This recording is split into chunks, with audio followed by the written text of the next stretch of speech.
7 minutes. That's how long it took the 42nd Imperial Spear to capture the human colony on Alska 9. By minute 8, the Syraxi standard was fluttering lazily over the town hall. By minute 9, someone had hung a pair of human underpants from a flagpole, and no one had claimed responsibility.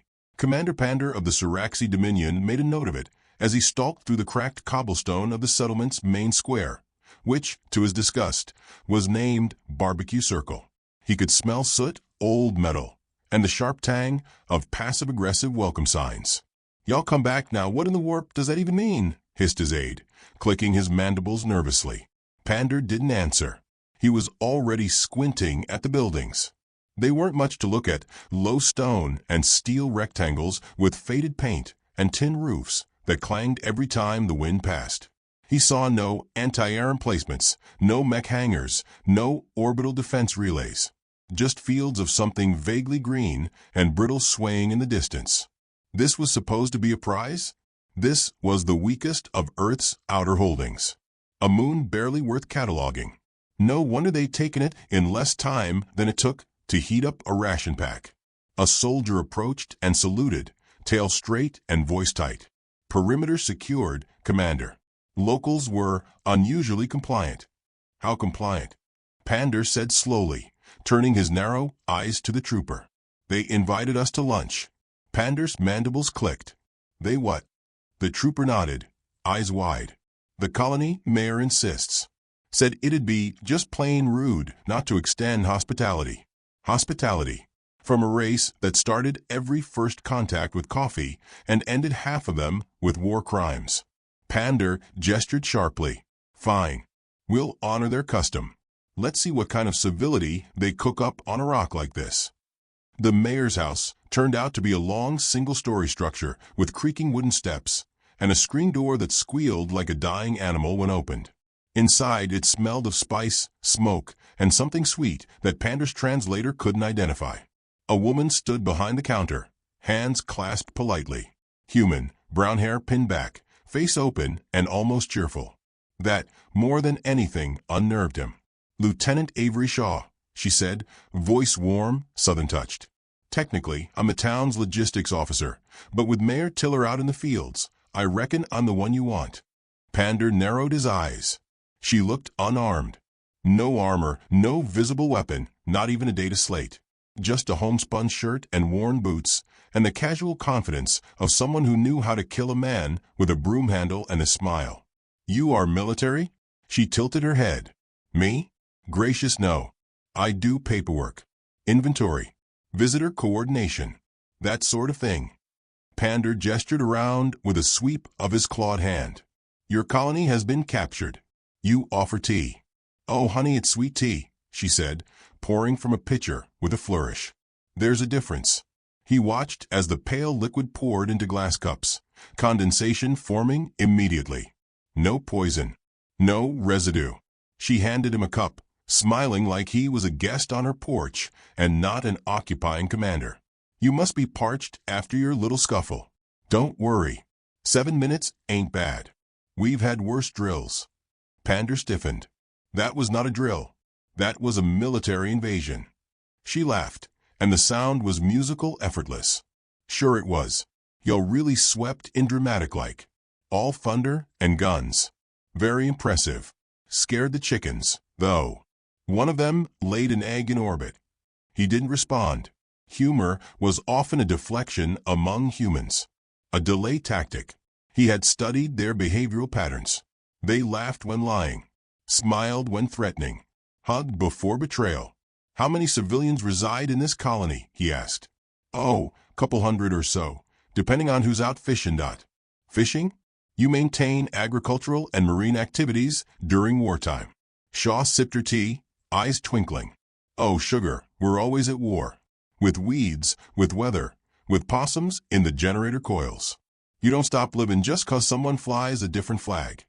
The soldiers behind Pander shifted uncomfortably. One of them had noticed the family photos on the wall.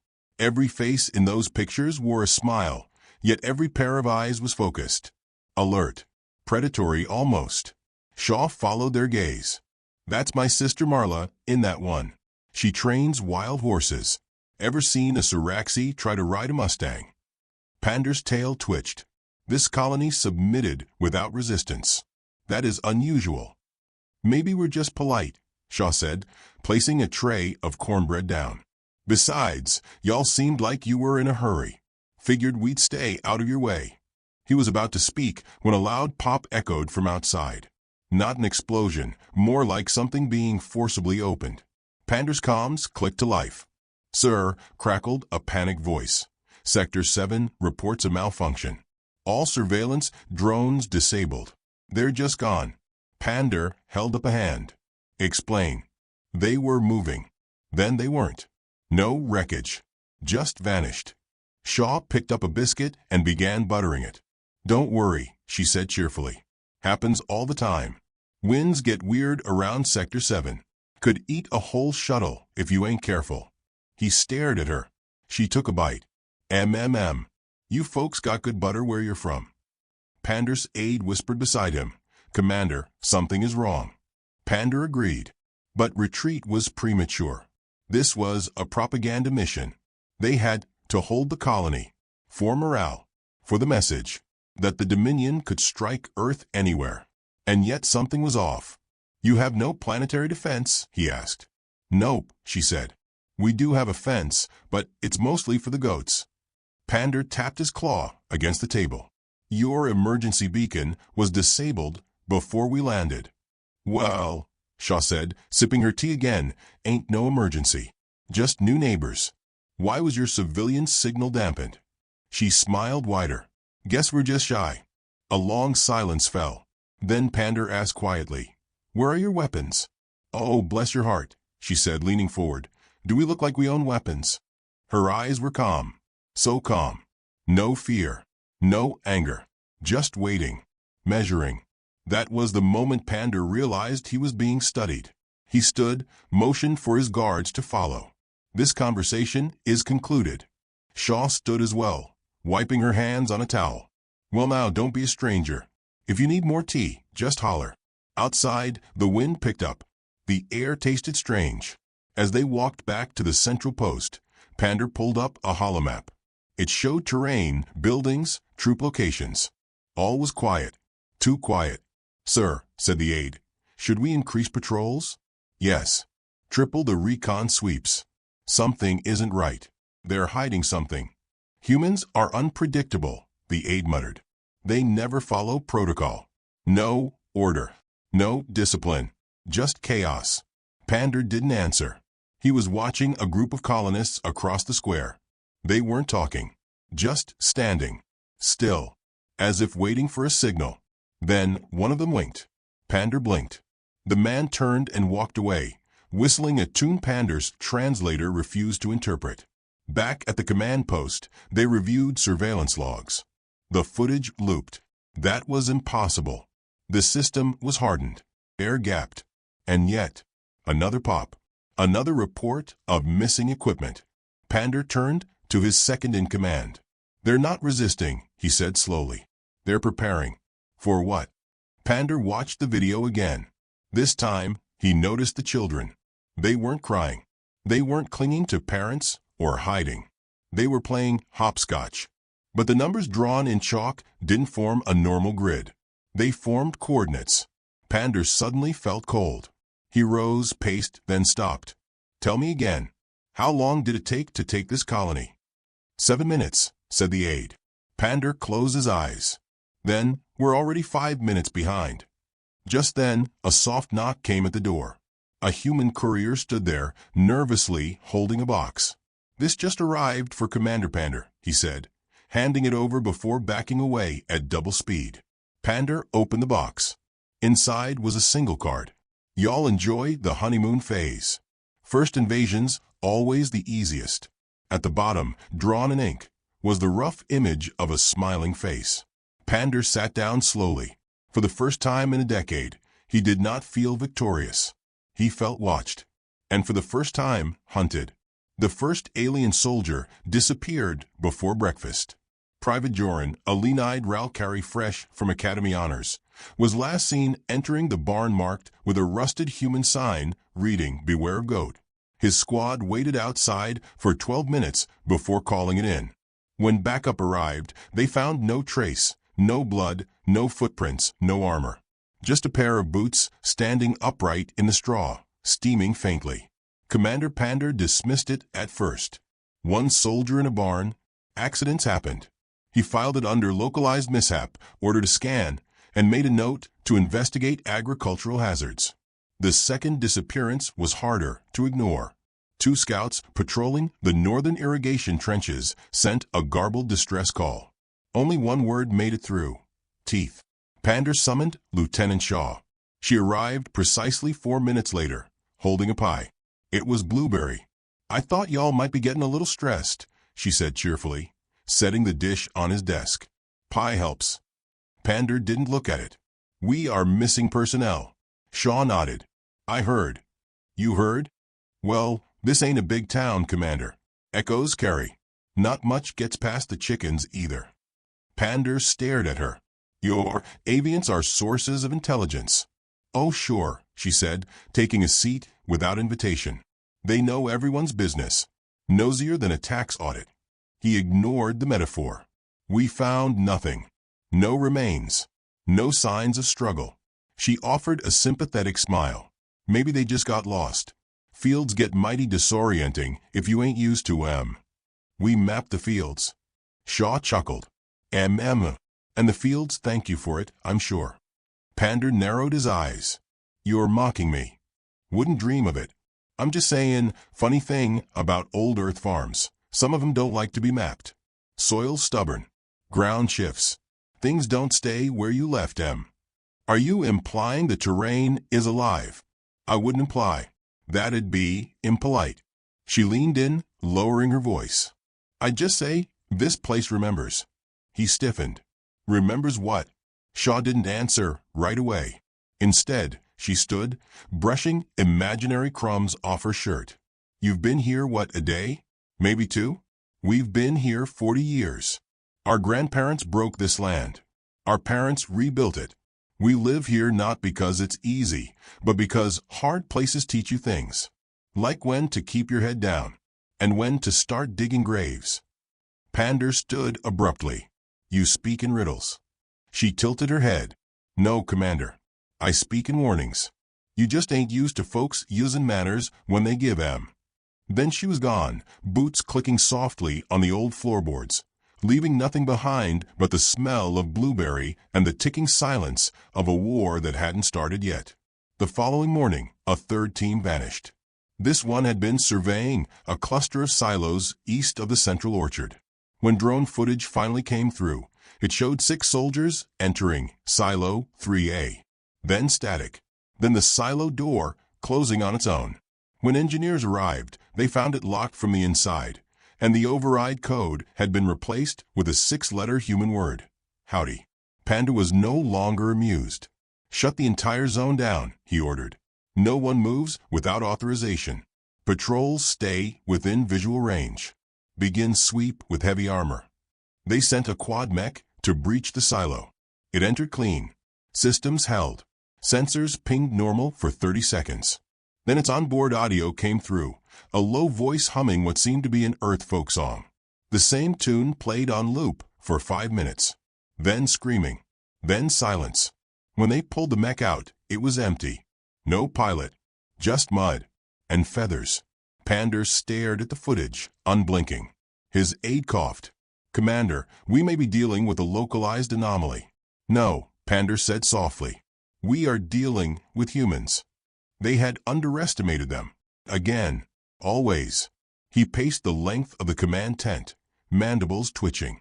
Alska 9 had no military base. No fleet. No known tactical asset. And yet, they were bleeding. Quietly. Without fanfare. Like prey. Except this prey had teeth in the dark. They caught a human the next day. A young man, barely 20 cycles, wearing suspenders and chewing straw like it owed him money. He'd been spotted near the southern perimeter, sitting atop a water tower, just watching. When the patrol approached, he didn't run. He waved. They dragged him in for questioning. "Name?" Pander snapped. "Name's Jeb. Jebediah Ezekiel Boone." He grinned. Friends call me Zeke. Or the problem. Where are the missing troops? Zeke shrugged. I ain't seen nothing. Been fishin'. Fish do not grow on this moon. Zeke looked deeply offended. Now, that's just ignorant. You ever looked in the irrigation creeks? There's all kinds of weird in there. One time I pulled out something with 2 heads and a bad attitude. Tasted great. Pander resisted the urge to strike him. You will tell us what we're facing. Zeke leaned forward. Y'all ever see a rooster kill a coyote? The room fell silent. That's not a metaphor, Zeke continued. We had one, old Big Jim, meanest bird this side of Pluto. Took out 2 coyotes and a delivery drone before breakfast. Point is, some things look harmless till you try to take what's theirs. You are a farmer. Zeke gave a slow, toothy grin. Son, ain't nobody on this moon just a farmer. By that evening, morale was cracking. Reports flooded in, equipment failing. Rations laced with spice packets that induced hallucinations. Soldiers hearing whispers in perfectly sealed helmets. A command tent collapsed under what the engineers insisted was an unusual wind current. Pander hadn't slept. His eyes burned from staring at too many screens. The colony's grid, which had seemed so simple, was fractalizing. Power nodes looping back on themselves. Buildings rearranging subtly, like the town was breathing. And always, that damn woman showed up. Shaw brought banana bread this time. Figured you might be hungry. Smells like confusion in here. Pander didn't look at her. You're not afraid. Nope. You should be. We are the Imperial Dominion. Our reach spans 12,000 worlds. We've crushed empires older than your species. Burned moons to ash. Vaporized oceans. Shaw placed the bread on his desk. Y'all really don't understand us, do you? Explain. You think fear makes people compliant. That if you shout loud enough, folks fall in line. But see, she leaned against the wall. Out here we don't fold. We ferment. Pander frowned. Ferment. Shaw winked. Means we get stronger the longer you ignore us. Sweeter too. Like that bread. His comms crackled. Another team gone. Just gone. Pander stood, fists clenched. This is psychological warfare. Correct, Shaw said, popping a slice of banana bread into her mouth. Only part you missed is that you're the ones being tested. He spun. This colony has no weapons. We got fences, shovels, grain silos, rope, and family. She chewed, swallowed. Weapons are what folks reach for when they're scared. But tools? Tools are what we use when we're angry. Pander's vision blurred at the edges. And are you angry? She smiled, slow and wolfish. Not yet. He ordered a full withdrawal from the outer fields by sundown. What remained of the 42nd Spear huddled in reinforced quarters. Motion sensors pinged uselessly. Cameras displayed static. Outside, the moon wind howled like a song with too many verses. Zeke had been released, on Shaw's recommendation. Pander watched from the tower as the boy sauntered back into the night, whistling. Not one guard dared to follow him. The next morning, someone had carved a message into the hull of Pander's flagship using nothing but a gardening trowel. Try again, sugar. No breach alarms. No damage. Just a message. He sat in the command center, surrounded by blinking lights, stale air, and men who no longer looked sure of anything. One of them spoke. Sir, with permission, why are we still here? Pander closed his eyes. Because retreat would be a message, and so would holding ground. There was no move left that wasn't part of their plan. This had never been a war. It was a trap. The final confirmation came hours later, in the form of a simple packet delivered to his desk. Inside was a folded piece of paper. Old, fragile, printed in human ink. A map. The kind used in military drills. Only this one was labeled, Alska 9, Special Tactics Training Zone, Civilian Disguise Module. In the corner, stamped in red ink, were the Earth Defense Forces official seal and a single note. Thanks for participating. We'll be in touch. Pander stared at the paper. Somewhere, deep within the colony, a rooster crowed. And far above, in the orbit they thought they controlled, An Imperial satellite blinked off the grid. One by one, the lights began to vanish. The countdown had already begun, and the real war hadn't even started. The silence in orbit was the first signal that something had gone wrong. Not static, not jamming, just nothing. Like the stars had stopped speaking. Commander Pander stood in the observation deck of a forward outpost, jaw tight, breath fogging the glass. He stared at the speckled void above Alska 9 and counted the Imperial satellites by memory. 17 had been operational last night. Only 6 remained today. None were answering. Below, the colony slept like it didn't know it had killed them already. Or maybe it had just gotten bored waiting for the punchline to land. The soldiers that remained, barely a company's worth, had stopped saluting. They avoided eye contact. Their armor smelled like recycled stress, and their rifles were mostly ceremonial now. Not because they were useless, because they were irrelevant. You can't shoot a plan. You can't outgun an idea. And Alska 9 had never been a battlefield. It had been a blueprint. Pander turned as his aide entered, clutching a datapad like it might start screaming. "We've confirmed sabotage on the orbital array," the aide reported. Every satellite was internally disabled. No external breach. Power cores melted from the inside. No detectable cause. "How?" Pander asked, voice low. "We don't know. No one even left the colony." Of course they hadn't. That was the point. Pander had spent years fighting wars across the spiral arm. He'd watched hive minds disintegrate under bombardment, seen desert worlds scream under plasma rain. He knew what defeat looked like. This wasn't that. This was something colder, older. A trap designed by people who didn't win wars. They ended them. He turned back to the window. "Recall all field teams. We're done pretending this is an occupation." The aide hesitated. "And the human civilians?" Pander's mandibles twitched. "Civilians don't build tactical training zones. Civilians don't make satellites disappear without leaving their porch." He took a breath. It tasted like rust and regret. No more illusions. Pull the veil off. Avery Shaw stood by the well, tossing pebbles into it one by one. She didn't look surprised when the armored convoy pulled up. She didn't look impressed, either. "Thought y'all might be getting cold," she said casually. "You're wearing a lot of metal." Pander stepped down from the lead vehicle, flanked by 2 elite guards. Their plasma halberds hummed faintly, hungry for pretext. "Lieutenant Shaw," he said, "you are hereby detained under Imperial Directive 39A. She raised an eyebrow. "Is that the one where y'all get to arrest folks for being smarter than you?" "You will comply." She wiped her hands on her jeans and smiled faintly. "Course. But first, can I ask one little question?"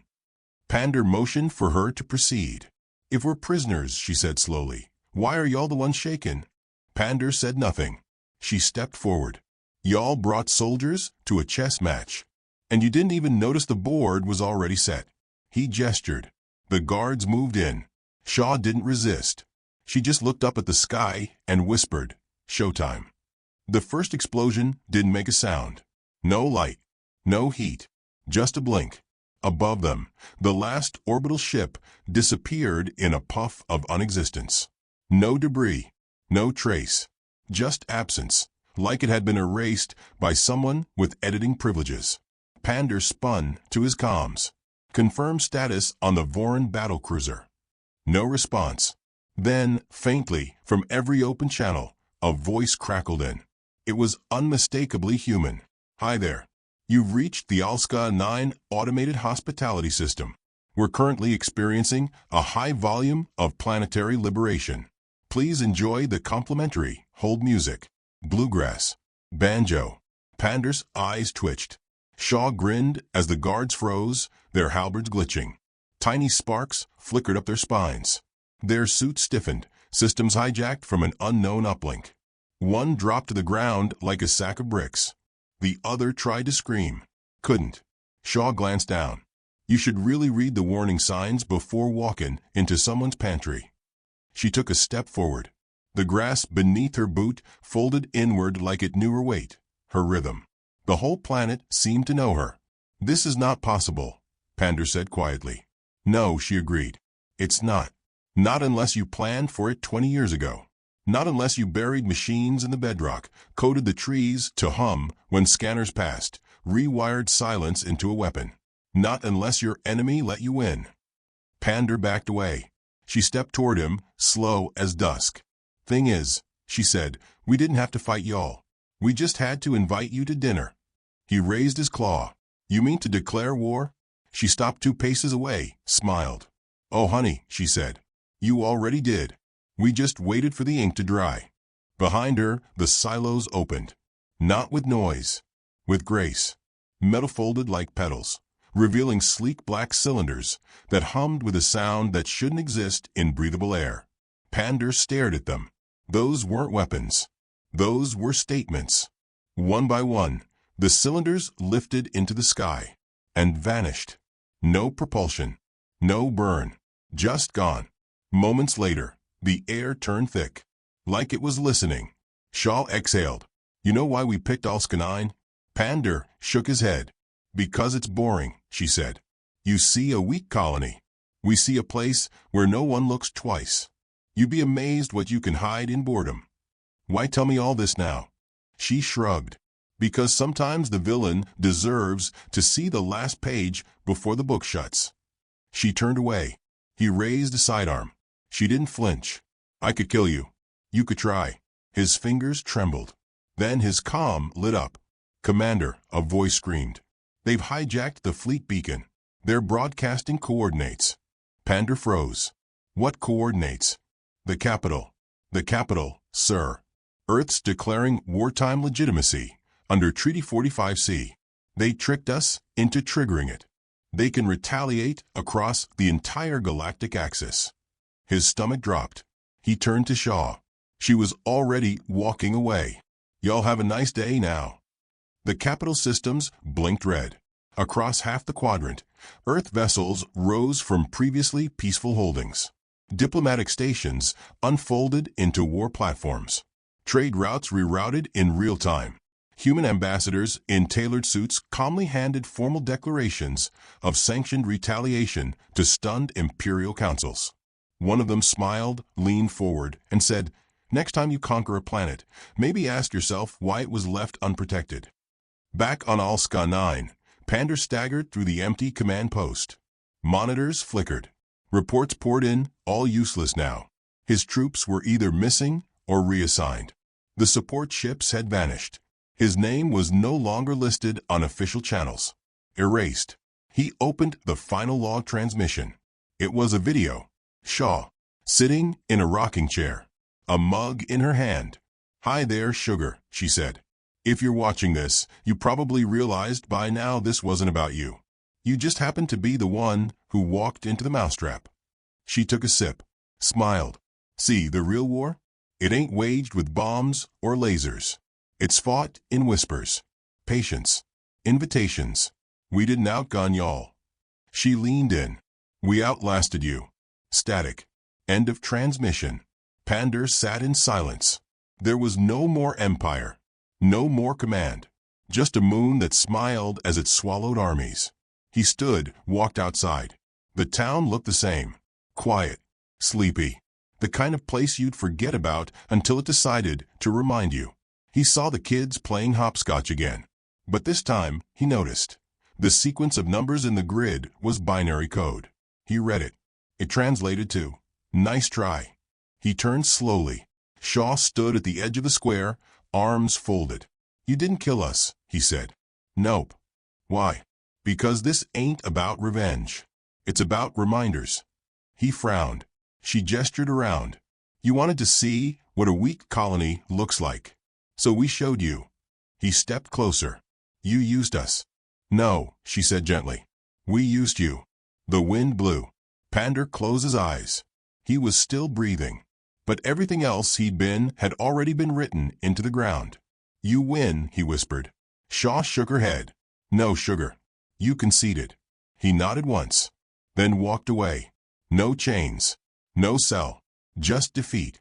In a town full of ghosts that hadn't had to rise from their graves to beat him. Somewhere in orbit, beyond where eyes could see, one last beacon blinked green. Earth's message to the galaxy was simple. You think we're dangerous when provoked? You should see us when we're patient. The halls of the Galactic Imperial Senate echoed with the sound of boots, polished, fast, urgent. Not the measured stomp of confidence, but the clatter of a desperate empire searching for solid ground.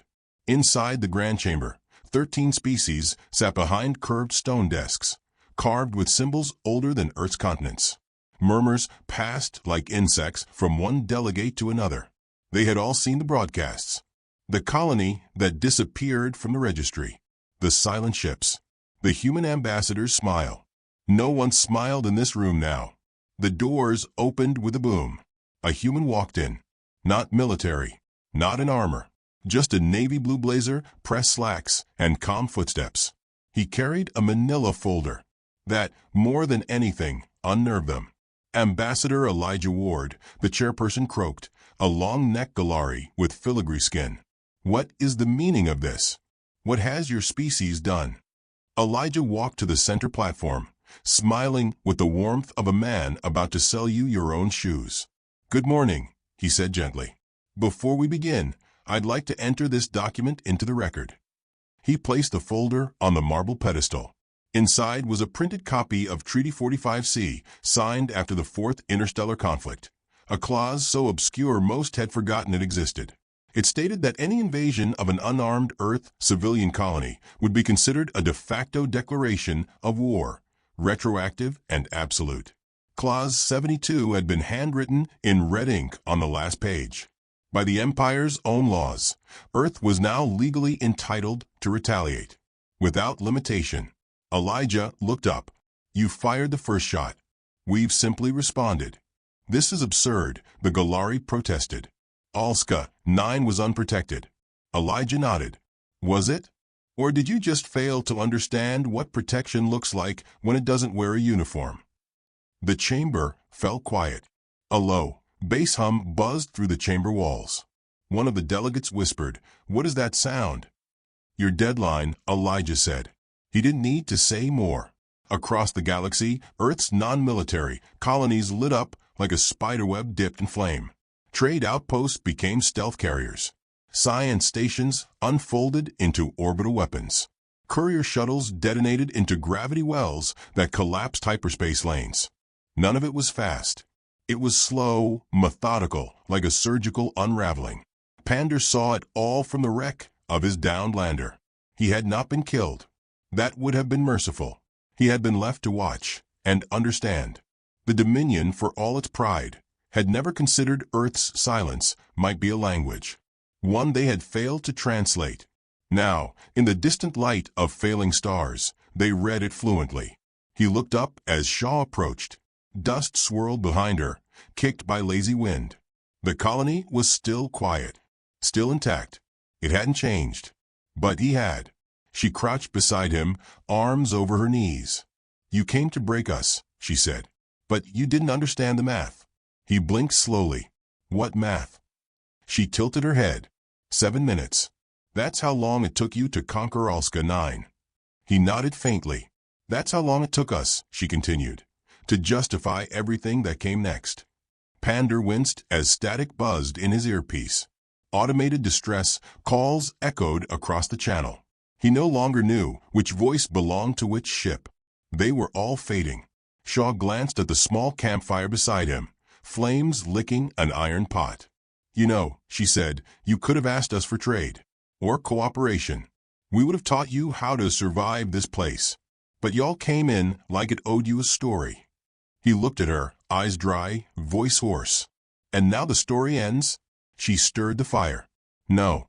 Now it begins. You gave us a reason. A legal one. A moral one. You gave us 7 minutes. He looked at her like a student begging for the answer before the test exploded. What are you? She shrugged. We're humans, baby. We don't start fights. But we remember every damn one. He dropped his head. The wind picked up again. In orbit, the last Dominion outpost broadcast a final message. Not a cry for help. A surrender. The Imperial Council held its emergency session that night. The chambers had never been so empty. Pander was not present. His name was scrubbed from the rolls, marked missing in resignation. Some whispered he was still alive, wandering the outer colonies, warning anyone who would listen not to underestimate smiling diplomats. Some said he returned to Alska 9. Some said he never left. Shaw wasn't seen again either, not by off-worlders. Those who returned to Earth swore she had been real, that she had eyes like loaded dice and a laugh that lingered even when her mouth didn't move. The truth didn't matter. What mattered was the new map. It had fewer borders now, fewer lines. Earth wasn't just a player anymore. It was the rulebook. At the next galactic summit, Ambassador Ward entered the hall to a silent room. No banners waved. No anthems played. Just respect, sharp and involuntary, like inhaling ice water. He walked past a Zarnian delegate who lowered its head, past a Rin priest who raised no objection to a human speaking first. Ward stopped at the front and placed a small photograph on the podium. It showed a chicken, feathers fluffed, head tilted like it was halfway through a threat. He cleared his throat. "Before we discuss trade," he said calmly, "let's talk about assumptions." The records later show that Alska 9 remained untouched, not colonized, not fortified, just left alone. Visitors who tried to map it found their data corrupted. Drones refused to enter airspace. Navigation systems rerouted away with odd error codes like invalid context or "do you really want to go?" No one lived there anymore officially. But sometimes at dusk, a figure was seen sitting on the old porch by the town square, rocking back and forth with a mug in her hand. She never waved, never called out. But the message was clear. You're welcome to try again. Just remember what happened the first time. 7 minutes. That's how long it took to win, and forever to regret.